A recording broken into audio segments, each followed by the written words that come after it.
Hi, my name is Per Olsson, and I'm a researcher here at Stockholm Resilience Center. I want to share a story from our research from the Chilean coastal fisheries and a governance transformation from an open access resource extraction to community-based marine tenure. And this new management approach for the coastal fisheries was put in place in 1997, but the story of how it came to be started much earlier than that. And there is a specific marine mollusk that is called loco, which is highly valued on the market. And during Pinochet regime, the local fisheries was open access. And this led to an individualistic, short-term behavior of fishers that maximized their catch, which led to an overharvesting of the species. These negative trends of the local population triggered a response among a few researchers and fishers who started to experiment with alternative approaches. And these approaches were based on more holistic collective action and ecosystem-based management ideas.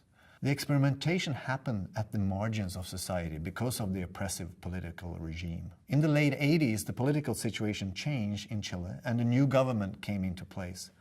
And after the democratic elections, they immediately created a new fishery law that opened up for developing new marine governance systems. At that point, a national network of fishers re-emerged to promote a new community-based marine tenure. What followed was a 7-year-long transition phase and policy process. And with political savviness and hard work, the network were able to transfer the knowledge and experiences from the experiments into the new organizational structures and rules and regulations that supported the new approach. And in 1997, a new phase started when the new management approach was operational. The loco is a critical species in the ecosystem. This means that with the loco basically gone, what's left are degraded rocky intertidal ecosystems dominated by mussels. But the governance transformation resulted in an increased local population and restored ecosystems dominated by barnacles and algae. This is an example of how a social transformation also created new relationships between humans and nature, a new web of interactions that redirect the social ecological systems onto more sustainable pathways. So let's talk about agency. So agency is the capacity of an actor to act in a given environment. So sometimes the literature focuses on specific individuals and organizations and describe these as change makers or champions or forerunners. So in our research, we use the concept of entrepreneurs or entrepreneurship to explore the capacities of these actors, including their skills and strategies that individuals and networks use to navigate transformative change. And this means that we use the term more broadly than the traditional use of the concept to mean just business entrepreneurs. And to understand agency and entrepreneurship, we use a very simplified model of different systems levels. So this includes the micro level, which is about initiatives and experiments, the meso level that includes national governance regimes, rules and regulations, and the macro level that includes paradigms and discourses and even culture. And in order to achieve large-scale transformation, we know that change has to happen at all these levels, including in practices, institutions, and paradigms. And in the case of Chile, the transformation involved changing, for example, power relations, values and meanings, rules and regulations, roles and routines, and practices that in turn changed human-environmental relationships. The agency perspective helps us identify what role specific agents of change play at different levels. For example, we talk about social entrepreneurs. There are agents that create and introduce new ideas, processes, and products into an existing system, maybe at the micro level. And then we have institutional entrepreneurs that focus on particular rules and regulations and leverage resources to create new or change existing ones. And these are often operating at the meso level.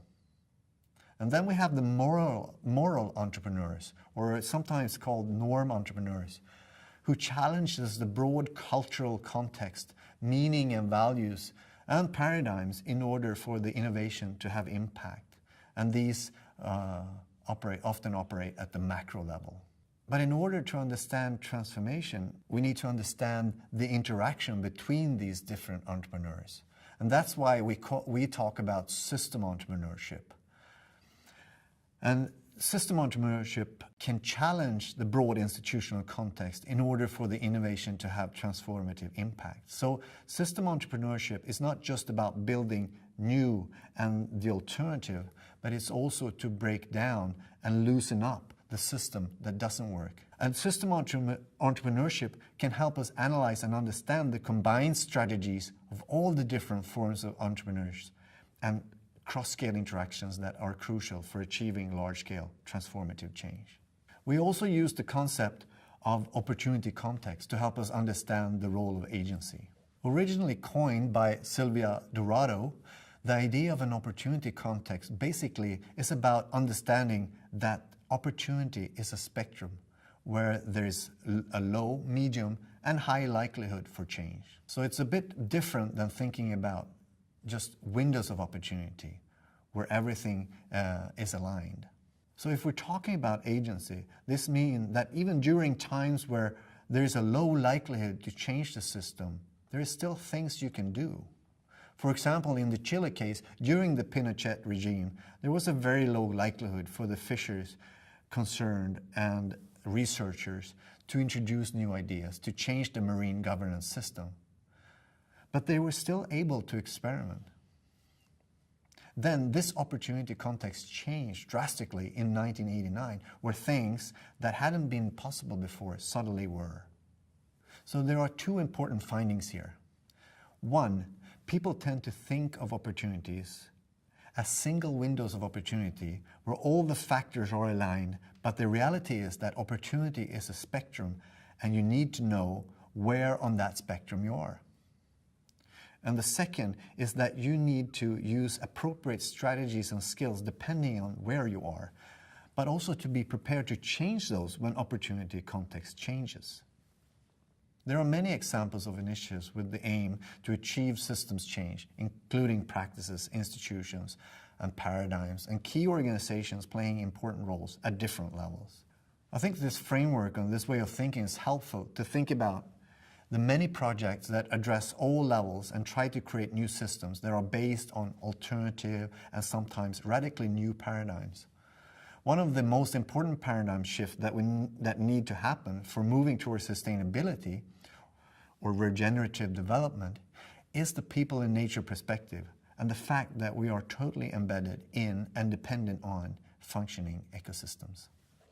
I want to close with some questions that you could potentially use to think about your work in relation to these ideas of system entrepreneurships and opportunity context. So number one, what opportunity context are you and your organization in? And what kind of tools do you use to assess that? Number two, what strategies and skills do you use to operate in that opportunity context? And how will you and your organization switch strategies if the opportunity context changes? And number three, what kinds of connections do you have to different entrepreneurs working within the same level or at other levels and parts of the system that need to be changed? And how are you engaging them in different opportunity contexts? And remember, for a transformation, all of this should be supporting a change or a challenge to roles and routines, power, relations among groups and networks, resource flows, and meaning and values across different opportunities and scale, and ultimately our relationships with the biosphere.